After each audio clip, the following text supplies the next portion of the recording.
In this video, Colin will examine various behavioural styles and their implications for communication and gaining influence.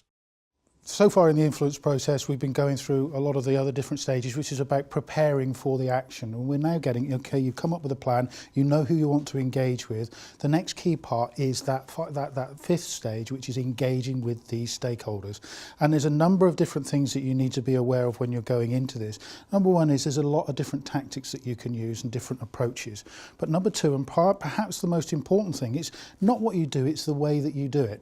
So what we're now going to turn to is different influencing styles, different behaviours that you might use when you come to influence. And a lot of our research over the last 10 years or so has been focused on the sort of behaviours that people typically use. And when you were doing that questionnaire, sometimes you felt you were probably wanting to do but pick both options, sometimes neither options, and that's normal because what's happening in behaviour, when behaviour comes to the surface, is about those internal decisions that are going on. Shall I be nice or shall I be assertive?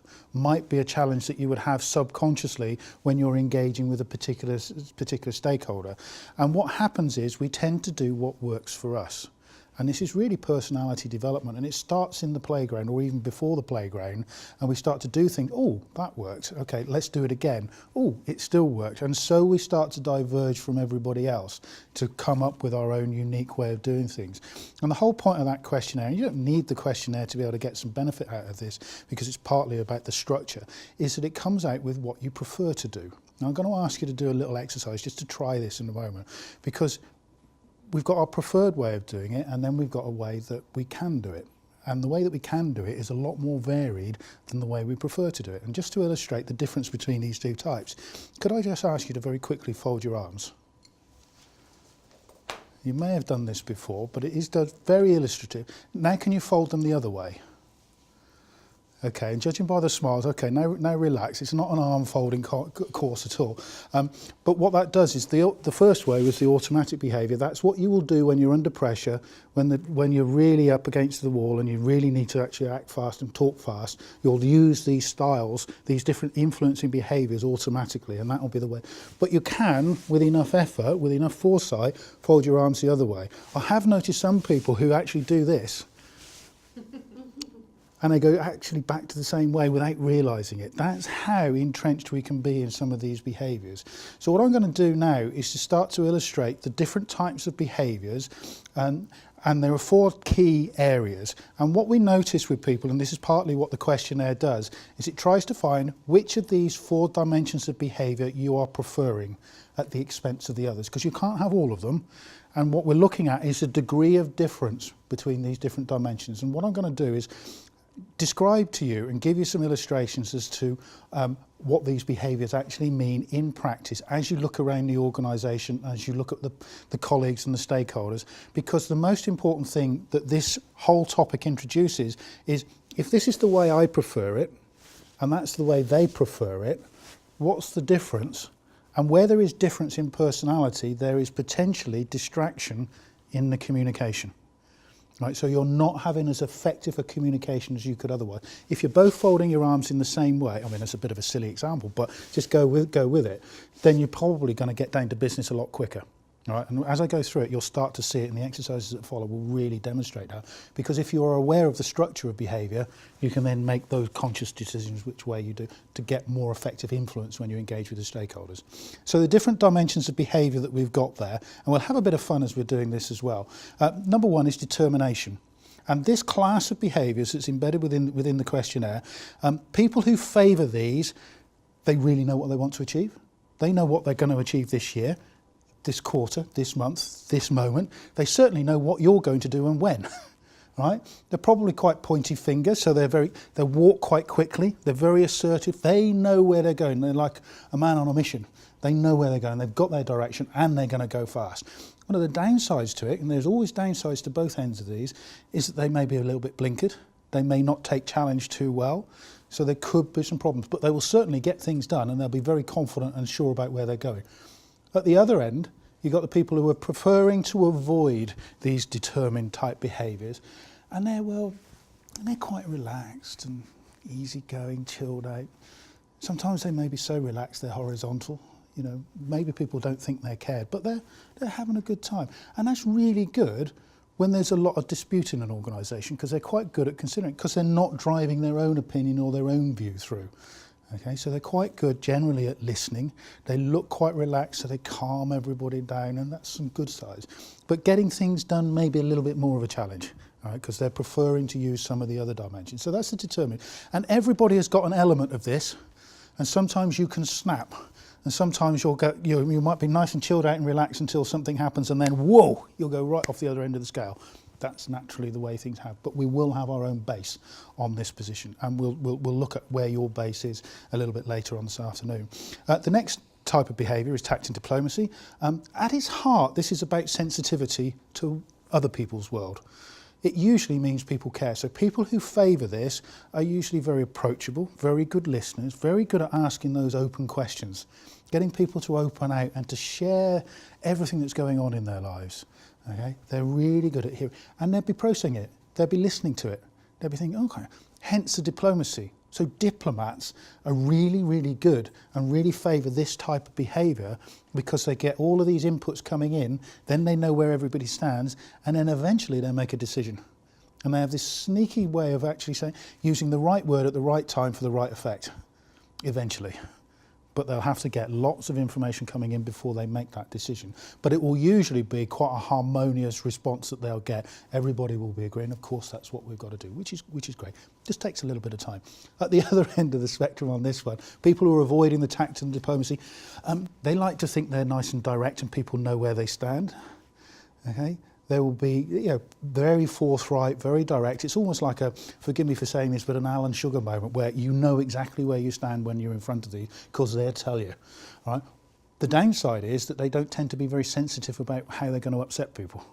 So they won't necessarily really recognise the damage that they could be doing to the relationships. So they'll be driving through the results and treating people in exactly the way they want to get the result, and they'll get an awful lot done, but then they might need somebody else to come and pick up all the pieces, or there could be some damage along the way. So you've got to be very careful at that end, but they do get a lot done. So again, it's one where there's benefits at both ends. The next one is sociability and networking. And this is all about the behaviours that, if you're preferring these, you really like the company of other people. You like to get to know new people. I quite often say it's almost like the socialite at the far end. They have a party. They're never at their desk. These are the people, if somebody is strongly preferring sociability and networking, never ask to go and get your coffee. Because it'll take a long time to get to the coffee machine and a long time to get back because they'll keep bumping into people they haven't seen since yesterday.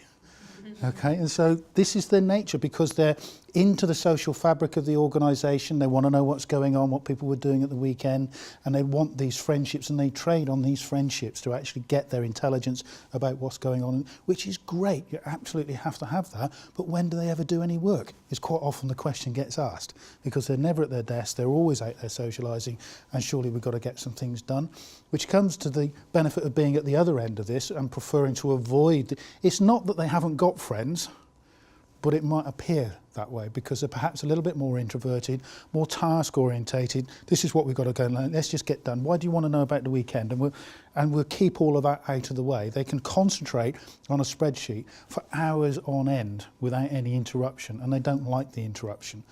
But unfortunately what they're doing is they're withdrawing from the social part of the organisation and therefore potentially not getting as much information coming into them to help them to work out what they need to do. And then when they do realise that they need to go out and talk to somebody, it's probably a bit too late, and they could have got a better effect if they'd have, I wish you'd have told me sooner, might be a reaction that they would get, so they can have problems there. But it's not that they don't like people, it's just they prefer to get their head down and get an awful lot done, and meticulous work. Accuracy is really a key benefit for these people. And the final dimension is the emotional control. And it's important to remember which way this goes, because people who are favouring the emotional control behaviours in this structure don't play cards with them. Because if you try and play poker, you won't be able to work out what sort of hand they've got because they're deadpan. They don't show any emotion. They're controlling their emotions and you can't see it. By preference, they prefer to keep it inside and be fairly private individuals. All right? But they're very good in a crisis. So they can keep the emotion out, so when everybody else is losing their heads, there'll be the calm hand, the calming voice. No, okay, what we need to do first is we'll do this, we'll do this. They might be a bit monotone and boring, all right, because they're quite even and consistent in the way they talk, but they will get through a process, a difficult process, when everybody else is sort of running around in panic scenario, and they will allow you to allow an organisation or a project to come home. The problem is, at that end, is what's really going on. You know, what is and so with most organisations, a lot of it is about connecting with individuals, winning hearts and minds. They might be able to win the minds, but the hearts, they're a bit strange, because I think we talked about it earlier on. The amount of communication that is non-verbal is about 93%. That's the usual figure that's touted out there. These people are working on 7% communication at the extreme, and it's monotone. All right, so they just you might as well send a text message. You know, okay, so that's one of the downsides of being in this high emotional control zone. And at the other end, right, this is the drama school, where people are avoiding all of these controlling behaviours. They're jumping up and down. Statistics actually has shown, and research has shown, that you can tell what night they had 50 yards before they get into the building the next morning. Okay, it seems to precede them. It's contagious. They're either up or down. They're having a laugh. They're jumping up and down. They just have to share what's going on inside. Okay, and you know, heart on the sleeve is one of the cliches, phrases that comes to mind most often. And you can read them like a book. Those are the people to go and play cards with. Okay, so those are the 4 dimensions, and we'll explore them more in a moment and find out where you prefer to be, so that you can start to look at your stakeholders and where they may prefer to be. Because the theory behind this is, if there is a difference between you and one of your stakeholders, or particularly a big difference in any one of these dimensions, that could be a cause for a problem in the relationship, because they might be looking at you thinking, why on earth is she doing that? I wouldn't do it that way. Calm down. Sorry, I wasn't looking at you. Well, I was.